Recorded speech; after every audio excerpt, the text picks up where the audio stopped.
ururka Social Research for Faltering oo soo qaban qaabiyay dood cilmiyeed kuseeya arrimaha bulshada ee 2015 lagu hagi doono magaalada Göteborg. ururka ugu weyn isla markaana gacan qabta ururada ka jira magaalada Göteborg ayaa si weyn u soo shir cilmi kororsi ah kaasoo quseeya qaabka uu noqonayo isdhexgalka bulshada la firan kara sanadka 2015 ee magaalada Göteborg u baahan tahay. boqolaal qof ayaa kala matalaya ururada deegaha ka qaata ururkan ayaa iyagu dood cilmiyeed ka yeeshay baahiyaha isdhexgal ee Göteborg u baahan tahay, taasoo keentay in baahiyo badan aad loogu baahnayo ururadan ka soo qayb galay dood cilmiyeedka isku raacaan. Lena Salo ah madaxa deeqaha u qaabilsan ururka isla markaana iyadu soo qaban qaabisay dood cilmiyeedka ayaa TV-ga midnimo waxay faahfaahin ka siisay waxyaalihii uu ku saabsanaa shirkaasi. Hej, jag heter Lena Salo och jobbar på social resursförvaltning med stöd till social ekonomi. Och ikväll har vi ordnat ett samråd för de organisationer som jobbar inom integrationsområdet för att höra efter vilka behov som de ser hos sina deltagare eller föreningsmedlemmar framöver inför 2015 och även framåt 2016. Så ikväll har vi genomfört den så kallade operan och där det kommer att vara vägledande i våra prioriteringar när det gäller ansökningar som kommer att komma in nu, och det tror jag det börjar ramla in ganska många redan nu och det kommer att komma fler, och då ska vi ta hänsyn till det som har sagts här ikväll, att det får vara lite styrande och vägledande för oss. Vi jobbar inte så nära grupperna utan vi träffar oftast bara företrädare för grupperna. Det här var en första början och jag tror att vi kommer att använda den här metoden framöver och samla ihop kanske om ett år igen för att höra, märkte ni av någonting av den prioriteringen som förvaltningen eller som vi har gjort? I så fall på vilket sätt?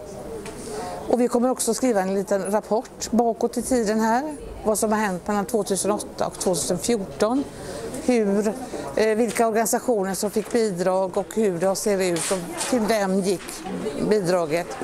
Och jag kan bara nämna kort så här att det var ungefär 154 ansökningar eller projekt som blev beviljade till ungefär 55 organisationer med 43 miljoner kronor. ayadoo sidoo kalena xubno ka socda isla ururka Social Research for Faltering oo ururka soo qaban qaabiyay barnaamijkan ay halkaas ka hadleen. Jag heter Maria Lundgren Delgran och arbetar på social resursförvaltning, och idag så har jag varit med och hållit i en process som heter Opera på uppdrag av föreningsstöd hos oss, och den här processen har handlat om vilka behov ser vi alla som är här inom integrationsområdet 2015?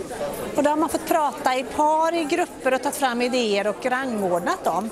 Och då blev det här resultatet att de behov man såg, det var mänskliga rättigheter, bildning och utbildning, resurser, social och ekonomisk hållbarhet, mötesplatser och social trygghet. Och det kommer att ligga till grund för när man ska söka pengar det här året. Kommer det vara de här sakerna som är viktiga i ansökningarna.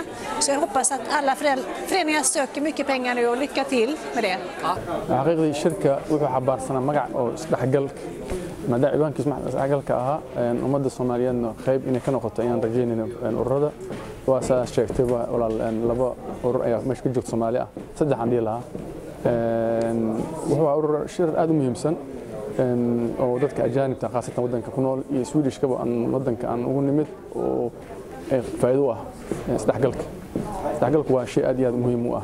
waxyaalo ugu muhiimsanaa oo maanta la isla qaatay in lagu wada shaqeeyo haddaad noo dulmartid si dadka Soomaaliyeed xataa uga faa'iideystaan maxaa ka mid ah haba sidii kartaa waxyaabihii loo isku qaatay workshop wuxuu ahaa in waxyaabaha loo muhiimsan oo laga shaqeyn karo si alwaanka uu ku qornaa group inta loo kala baxayna waxay gruubyadu waxay soo qeexeen qaabka loo shaqeyn lahaa oo ay u horeyso xuquuqda bini'aadanka haddii aan lahayd dhanka waxbarashada, haddii aan lahayd dhanka caafimaadka waa laga hadlay, waxaa laga hadlay sheegeen caruurtii iyo dhalinyarada dhan badan oo xaqiiqdii muhiim u ah ummadda ayaa laga hadlay. wixii la isku afgartana waxay in arintaas hor loo sii wado oo la sameeyo isku xir guud ururada qaybaheeda kala duwan ee bulshada.